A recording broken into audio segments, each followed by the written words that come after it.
Les rideaux tombent sur l'étape de Nangbeto ce jeudi 26 mars 2026. Une journée qui marque la fin d'une séquence pédagogique intense et riche pour la délégation de pisciculteurs ivoiriens accueillis depuis le 16 mars au sein des installations de l'OFTI-SA. Cette journée de clôture, pivot central de leur parcours, a été le théâtre d'une synthèse magistrale où l'expertise technique a rencontré la vision stratégique. La matinée a été consacrée à une revue exhaustive des modules dispensés durant ces 2 semaines d'immersion intensive. Sous la direction du formateur en chef, M.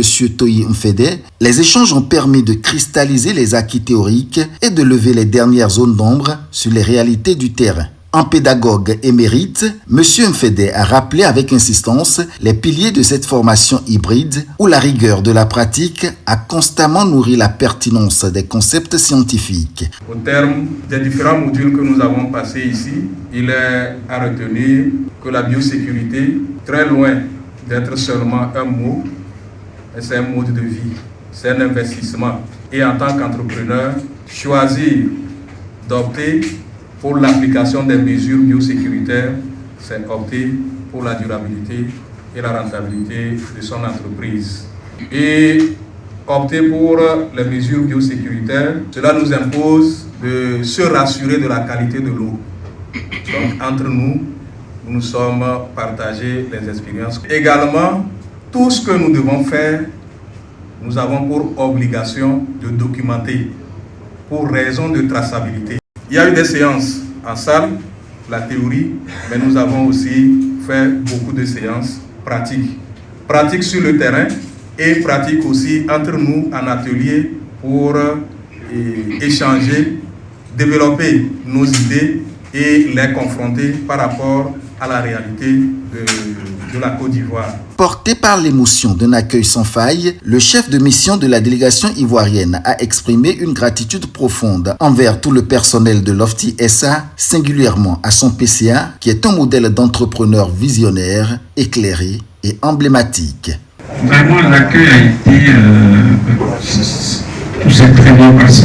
C'est-à-dire qu'on a eu affaire à un peuple ou à des travailleurs polis. C'est tout ce que j'ai vu ici. Des gens concentrés sur le travail et des gens polis. Vraiment, tout ça, ça m'a touché. Et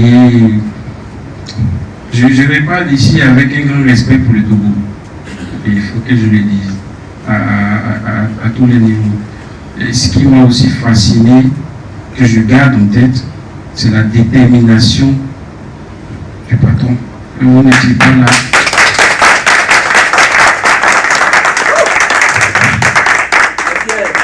Ils l'ont dit ici, à chaque fois, ou peut-être on en parle, le patron il est là, le patron il s'est levé à 5 heures, le patron il passe par ici, le patron il est sur les cages, le patron il est le premier technicien. Bon, on a vu beaucoup de choses. Je pense que c'est la chose la plus importante parce que nous sommes des futurs entrepreneurs et il faut qu'on garde ça en tête. Je suis ravi, je suis content. Je suis satisfait. À sa suite, le président du conseil d'administration de l'OFTI-SA loue les compétences et engagements des formateurs dont il connaissait déjà les ambitions avant d'adresser un message de félicitations aux bénéficiaires, désormais porteurs d'un espoir nouveau pour leur nation. La dernière fois, je l'avais dit que ce genre d'exercice, nous en faisons tout le temps, mais de cette envergure, jamais ça. Les collaborateurs, les conseillers, tout ça, malgré mon absence, tout a été comme cela se doit. Jusqu'à ce qu'on me félicite le cuisinier. Donc, je suis séduit. Et là, je dis que tous les regards sont sur nous. Quand on parle des FAO, il faut savoir que nos États sont directement impliqués et ils ont obligation de compte rendu. Il faut toujours mettre en application ce qu'on a appris. Il ne faut pas jeter. Et nos portes sont ouvertes, j'avais dit déjà.